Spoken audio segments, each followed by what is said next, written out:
Hi friends, Meenu's Malayalam വ്ലോഗിലേക്ക് എല്ലാവർക്കും സ്വാഗതം. അപ്പോൾ ഇന്ന് നമ്മൾ ചെയ്യാൻ പോകുന്ന ഒരു അടിപൊളി ചിക്കൻ കറിയാണ്. ഇത് കൂർക്കയൊക്കെ ഇട്ട് വറുത്തരച്ച് വെച്ച ഒരു ചിക്കൻ കറിയാണ്. അപ്പോൾ അതിനെന്തൊക്കെയാണ് വേണ്ടതെന്ന് നമുക്ക് പെട്ടെന്ന് നോക്കാം.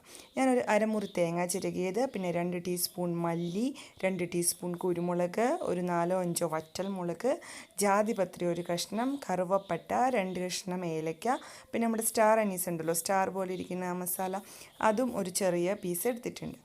പിന്നെ നമുക്ക് വേണ്ടത് വഴറ്റിയിടാൻ സവാള, ഒരു 3 സവാള നീളത്തിൽ കനം കുറച്ച് അരിഞ്ഞ് വെക്കുക. പിന്നെ ഇഞ്ചി വെളുത്തുള്ളി അരിഞ്ഞ് വെച്ചിട്ടുണ്ട്.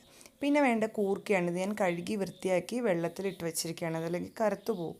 അപ്പോൾ നമ്മളിത് ചിക്കൻ്റെ കൂടെ തന്നെയാണ് വേവിച്ചെടുക്കുന്നത്. പിന്നെ 1 കിലോ ചിക്കൻ ഞാനത് മഞ്ഞൾപ്പൊടി, മുളക് പൊടി, പിന്നെ ചിക്കൻ മസാല, കുറച്ച് കുരുമുളകും ചേർത്ത് ഒരു അരമണിക്കൂർ ഫ്രിഡ്ജിൽ തിരുമ്മി വച്ചിരുന്നതാണ്. പിന്നെ ഇനിയിപ്പോൾ ഞാൻ തേങ്ങ വറുത്തെടുക്കുകയാണ്.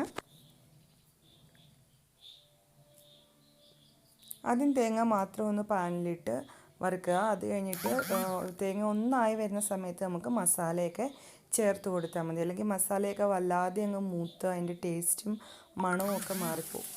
ഇപ്പം ഞാൻ എന്താ മുളക് ഇട്ട് കൊടുത്തു.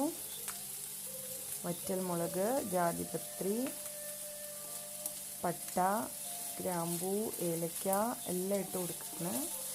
ഗ്രാമ്പൂ ഞാൻ ആദ്യം പറഞ്ഞപ്പം വിട്ടുപോയിട്ടുണ്ടോ എന്ന് ഡൗട്ടുണ്ട്. ഗ്രാമ്പൂവും കൂടി ഇട്ട് കൊടുക്കണം കേട്ടോ. ഗ്രാമ്പൂ, ഏലക്ക, ജാതിപത്രി, കറുവപ്പട്ട, പിന്നെ സ്റ്റാർ, മല്ലി, കുരുമുളക്, ഇതെല്ലാം വന്നാലാണ് ഈ കറിയുടെ സെയിം ഒരു നല്ലൊരു ടേസ്റ്റ് ഉണ്ട്, അത് കിട്ടത്തുള്ളൂ. ഇനി ഇത് നന്നായിട്ടൊന്ന് ബ്രൗൺ നിറം ആവുന്നോടെ വരെ നമുക്ക് വറുത്തെടുക്കാം.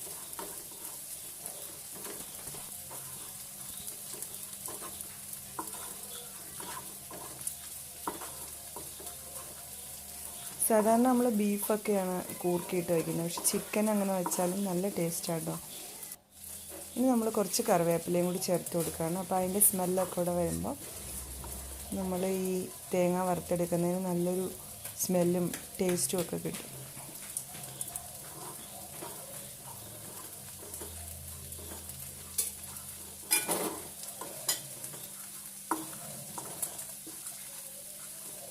മീഡിയം ഫ്ലെയിമിൽ വെച്ചിട്ട് പയ്യെ വറുത്തെടുത്താൽ മതി. അപ്പം നമ്മളിതിലേക്ക് പൊടികൾ ഇട്ട് കൊടുക്കുകയാണ്. ഞാനിപ്പോൾ ഒരു 1/2 ടീസ്പൂൺ മഞ്ഞൾപ്പൊടി, പിന്നെ ഒരു 2 ടീസ്പൂൺ ചിക്കൻ മസാല. ചിക്കൻ മസാലയൊക്കെ നമ്മൾ ചിക്കനിൽ തിരുമ്മി വെച്ചിട്ടുണ്ട്, അപ്പോൾ അതനുസരിച്ച് ഇതിൽ ചേർക്കുമ്പം കുറച്ച് ചേർത്താൽ മതി. ഇപ്പം ഞാൻ പൊടിയെല്ലാം ചേർത്ത് ഇനി ലാസ്റ്റ് മല്ലിപ്പൊടി ചേർത്തു, 1 ടീസ്പൂൺ മല്ലിപ്പൊടി. ഇനി ഞാനിതെല്ലാം കൂടെ നന്നായി വറുത്തത്. പൊടികൾ ചേർത്ത് കഴിഞ്ഞാൽ അധികം അങ്ങ് വറക്കരുത്, പെട്ടെന്ന് തന്നെ സ്റ്റവ് ഓഫ് ചെയ്യണം. അപ്പോൾ നമ്മളതൊന്ന് തണുക്കാൻ വെച്ചു. ഇനി നമുക്ക് ഉള്ളിയൊക്കെ ഒന്ന് വഴറ്റിയെടുക്കാം. അതിന് വേണ്ടിയിട്ട് ആദ്യം ഞാൻ ഇഞ്ചി വെളുത്തുള്ളി ചെറുതായിട്ട് അരിഞ്ഞു വെച്ചിരിക്കുന്നത് എണ്ണ ഒഴിച്ച് അതിലേക്ക് ഇട്ട് കൊടുത്തു. ഞാൻ വെളിച്ചെണ്ണയാണ് യൂസ് ചെയ്തേക്കുന്നത്. ഇതൊന്ന് വഴണ്ടി വരുമ്പോൾ നമുക്ക് സവാള ഇട്ട് കൊടുക്കാം. പിന്നെ സവാള ചേർത്ത് കൊടുത്തു.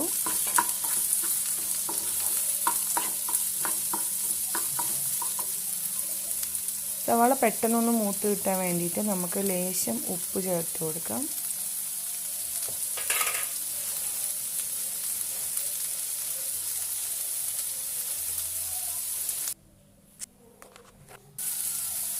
കുറച്ച് കറിവേപ്പിലയും കൂടി ഇട്ട് കൊടുത്തിട്ടുണ്ട്. അപ്പം നമ്മുടെ സവാളയൊക്കെ ഏകദേശം ഒന്ന് വഴണ്ട് വന്നിട്ടുണ്ട്. അപ്പം ഞാനിതിലേക്ക് കൂർക്ക ചേർത്ത് കൊടുക്കുകയാണ്.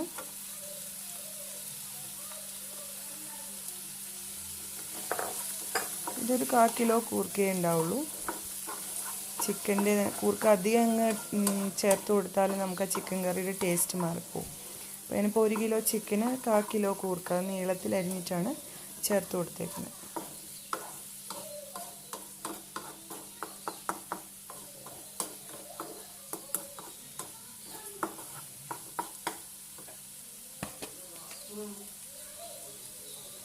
ഞാനൊരു ലേശം ഉപ്പും കൂടി ഇട്ട് കൊടുക്കുന്നുണ്ട്.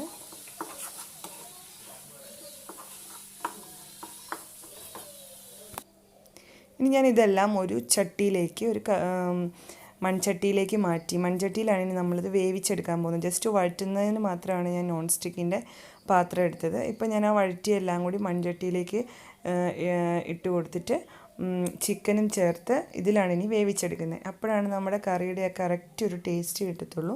വഴറ്റാൻ കുറച്ചുകൂടി എളുപ്പം നോൺ സ്റ്റിക്കിൻ്റെ പാത്രം ആയതുകൊണ്ടാണ് ഞാൻ ആദ്യം അതെടുത്തത്.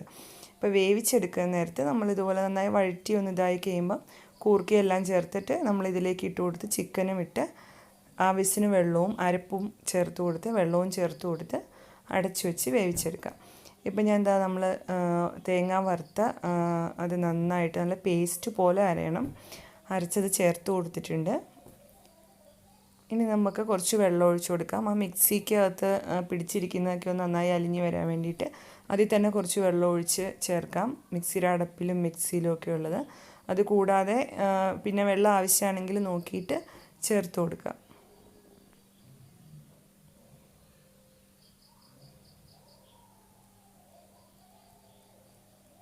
നന്നായിട്ടൊന്ന് ഇളക്കി നമുക്ക് നോക്കാം.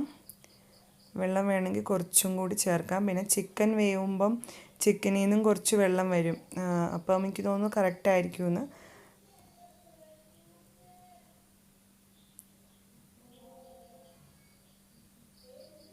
ഇപ്പം തിളച്ച് വന്നപ്പോൾ ഒന്ന് കുറച്ച് വെള്ളവും കൂടി വേണമെന്ന് തോന്നുന്നു. ഒരു ശകലവും കൂടി ഒഴിച്ചു കൊടുക്കാം. എന്നിട്ട് നമുക്കൊന്ന് അടച്ചു വെച്ച് വേവിച്ചെടുക്കാം. ഇപ്പം നമ്മുടെ ചിക്കൻ ഏകദേശം വേവായിട്ടുണ്ട്. ഇപ്പം ഞാൻ ഇതിലേക്ക് ഒരു അരമുറി ചെറുനാരങ്ങയുടെ നീര് ചേർത്ത് കൊടുത്തിട്ടുണ്ട്.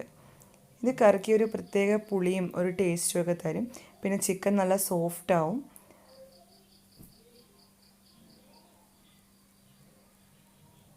ഇത് വീണ്ടും തിളച്ചു. ഇനി നമുക്ക് ഒന്നും കൂടി ഒന്ന് അടച്ചു വെച്ച് വേവിച്ചാൽ നമ്മുടെ കറി റെഡിയാണ്.